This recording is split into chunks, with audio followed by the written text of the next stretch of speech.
Alright, good afternoon everyone. Today is Monday, June 11th, 2012.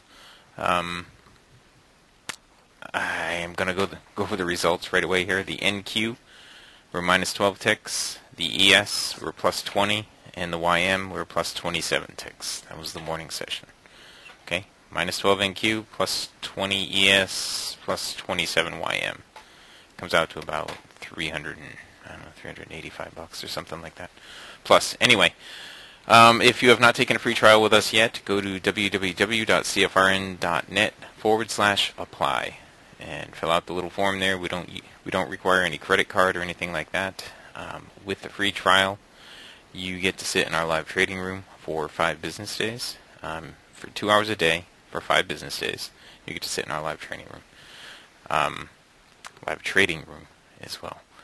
And you get to see us put on the trades that got those results this morning. I'm going to go over all the trades here in just a few minutes, but also with the free trial you get all the charts. You have access to all the charts, the data platform, data feeds, charting platform, and all the indicators that we have for 5 days. Alright, now let's go over the trades we took this morning. Alright, on the NQ, I started off the day up on the NQ. Let's see. Actually, I started off the day down on the NQ. Here was the trade right here, the very first trade of the morning. It didn't really go anywhere. I didn't take it. It didn't really go anywhere. The next trade was right in here.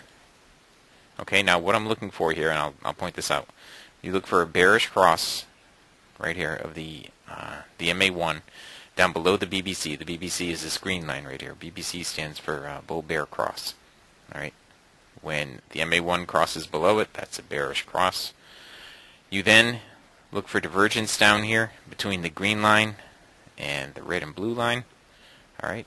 In this particular case, we had some good divergence between the green line, the red and blue line, and also the brown line. When that happens, you look for price to come back up, test the BBC, and give you a down close in the direction of the cycle portion of the slingshot, which is the red and blue portion there, the thick one. Alright, that happened right there. It gave a down close. There was an opportunity to take a few ticks out of that. It pulled back again right up here, gave a down close. You had divergence again down there. A little more opportunity. I missed both of those trades. I missed all those trades. All 3 of those trades right there. I missed them all. I did take this one. This was my first trade of the morning, right here. And I lost 8 ticks on that trade. I got in right over here. It gave me a couple ticks profit, and then it dropped down 8 ticks and took me out. Alright, I missed this next trade over here, the next opportunity, which is right here. You guys see the bearish divergence down here, right?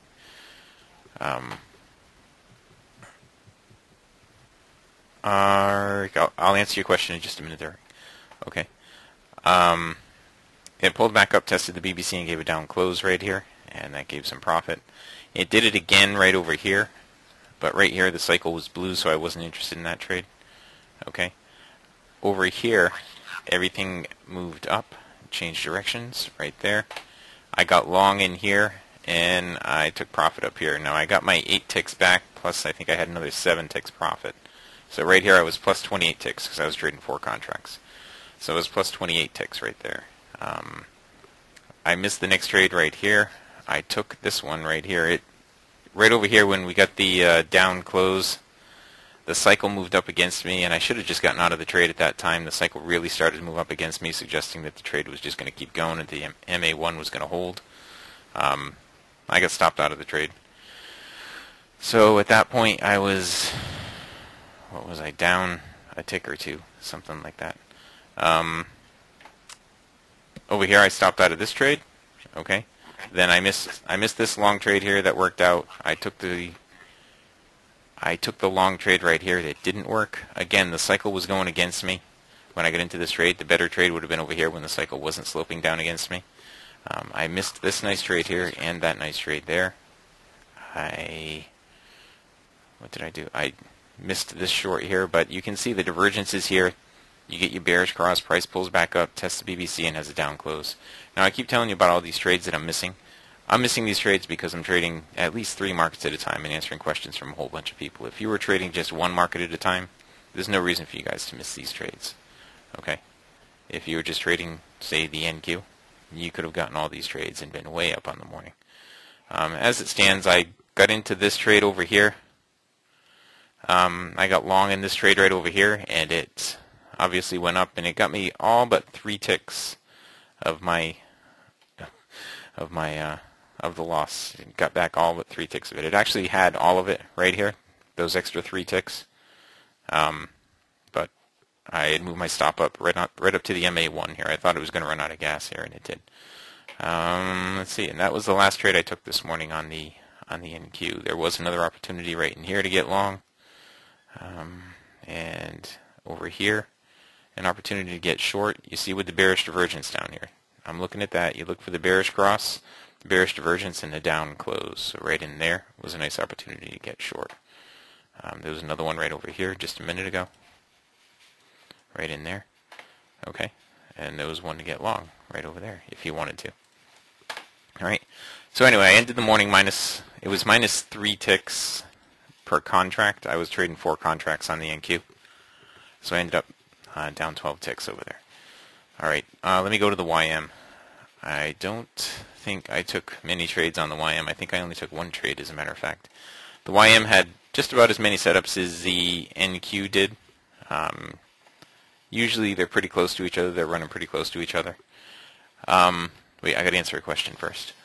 On the NQ, each tick is a quarter spread. Yes, there are 4 ticks. Let me go back there. Okay. On the NQ, there are 4 ticks per dollar.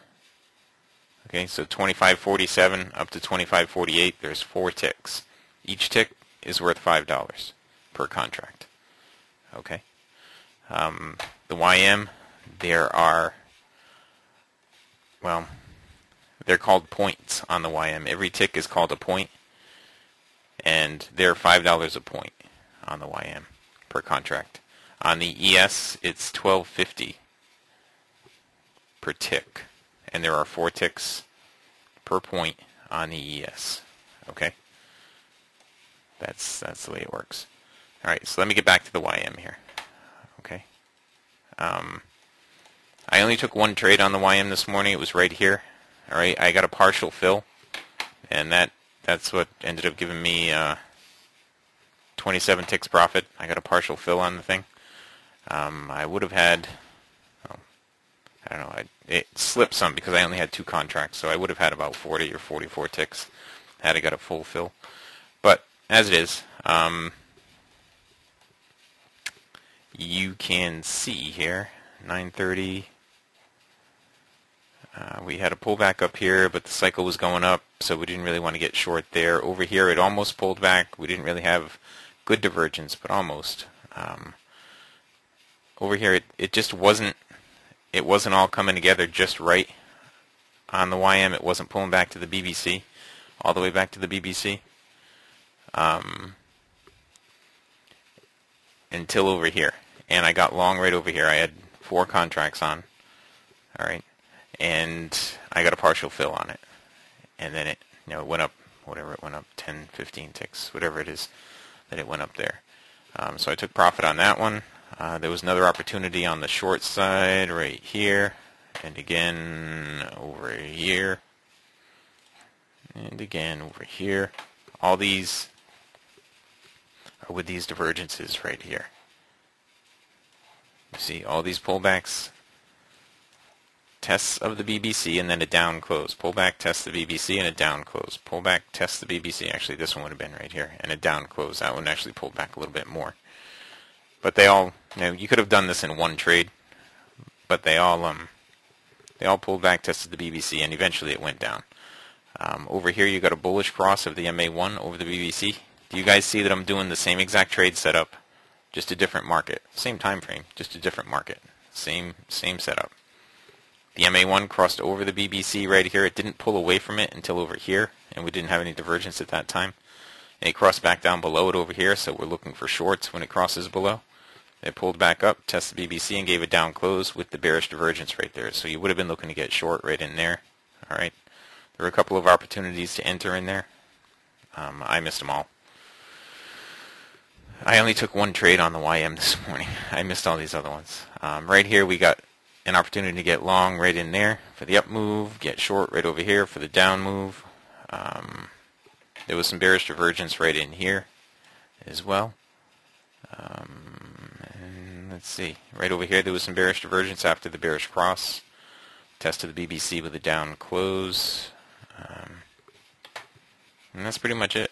There was another one right in here just a few minutes ago. But that was pretty much it on the YM. So I ended the YM plus 27 ticks this morning, I believe, right? Yes, plus 27 ticks. No, Rick, it doesn't always start with 4. Sometimes I'll trade 1. Sometimes I'll trade 2, 3, 4.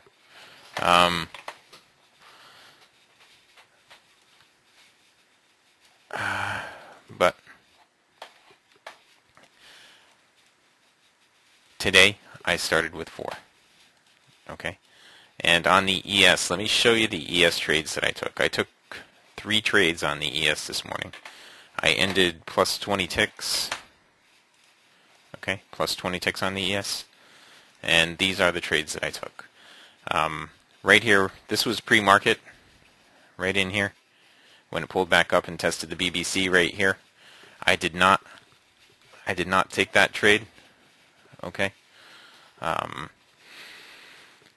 Let's see. Yeah, I didn't take that trade because it was pre-market. Then I waited for it to drop down below the weekly trading zone. These horizontal lines here are weekly trading zones. I waited for it to drop down below the weekly trading zone and pull back up to the BBC. Now, up here at the BBC on the 10,000 contract ES, I don't wait for a down close. I just short the BBC. Okay? I do it with an MIT order. So in this particular case, I shorted it right here, and at the time, I believe I was long. I was long in the NQ and the YM, and I was short in the ES. So I took 1 point. I locked in that 1 point pretty quick, and you can see that the maximum potential of that first trade was 5.25 points from my entry. It gave 5.25 points. I took 1. It pulled back up again. The next entry here, I ended up taking a break even on that one. Again, I think I was trading in opposite directions with the NQ and the ES. That trade gave 3.25 points maximum profit potential. I took a break even on it. The next one pulled back up. I think I took a point, or maybe a little more than that, out of the next one. I don't know how I did that.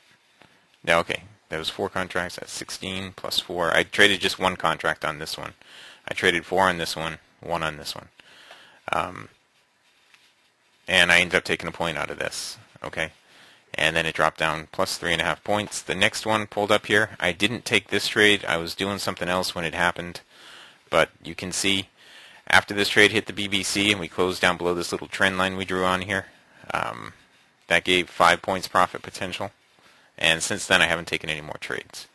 Alright, so the total profit potential in the morning session from the 4 trade setups that happened on the ES was 6.5, 11.75, 16.75 points profit potential. I got 20 ticks out of it all. But there was plenty of opportunity there for the takers. Alright, you can see right here it's been chopping around this weekly trading zone ever since it hit it. So I'm not that interested in trading the ES right now. And that's it. That is it, guys. Let's see, questions. When looking at all markets, if you want to trade just one market, how do you pick which market to trade? Well, that's an interesting question. My answer is whichever one performs within your risk tolerance, whichever gives you the best level of comfort. Right, in your risk tolerance. If you're comfortable taking just a few trades, like on the ES 10,000 contract, and you're willing to sit there and wait for the trades, and you're comfortable risking, 2 points, because that's what I risk on each one of these. That's $100 per contract.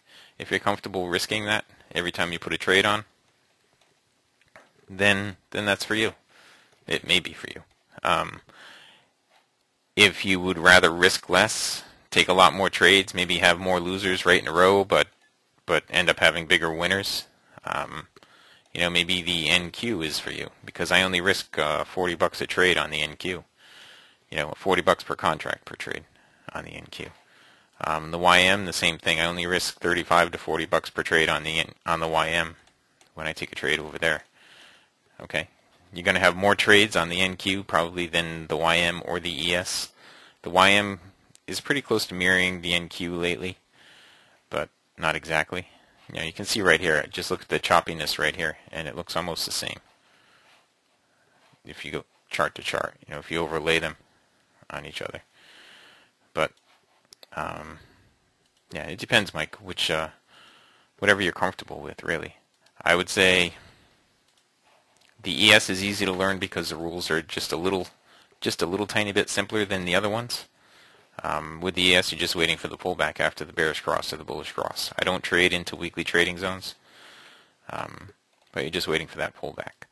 With the NQ and the YM, you are you wait for the pullback and then a close in the direction of the cycle, and you're looking for the divergence as well. Okay, so there you have it. All right, any other questions? What are the main three vehicles that I trade? These are the main three vehicles that I trade. Correct. Yeah, Harold. Now, here's the thing. When these markets go flat, the other markets that you mentioned that you like to trade, like crude, and gold, and all the other things, when these markets flatten out, like they did in January and February, those markets will likely not flatten out. As a matter of fact, when these flatten out, there's probably going to be a lot more volatility in those. As people move money out of equity indexes into safe havens like gold, not crude, of course, but crude is always volatile. So you're going to see a lot of things change in that regard, and if that becomes the case, if these markets do flatten out, then I'll bring those markets up here and make those the primary ones. Okay, I do have them. Here's GCL. This is crude this morning. Okay, you can see the same stuff happening here on crude, right? There's one right there. That's crude this morning. The same stuff, same exact setup, same indicators, same everything. And if you have a bias like that, you can pinpoint your entries here. Like you were a seller all day today, that's great. You can pinpoint your entries using the divergences and these small time frames like this. You can, right there on the long side, you can sell both ways. Or you can sell both ways. You can trade both ways. You can make a little money when it pulls back on the larger time frames, like right here and right over here. And you can make money on the downside. Okay, so there's opportunity on both sides of this thing. All right.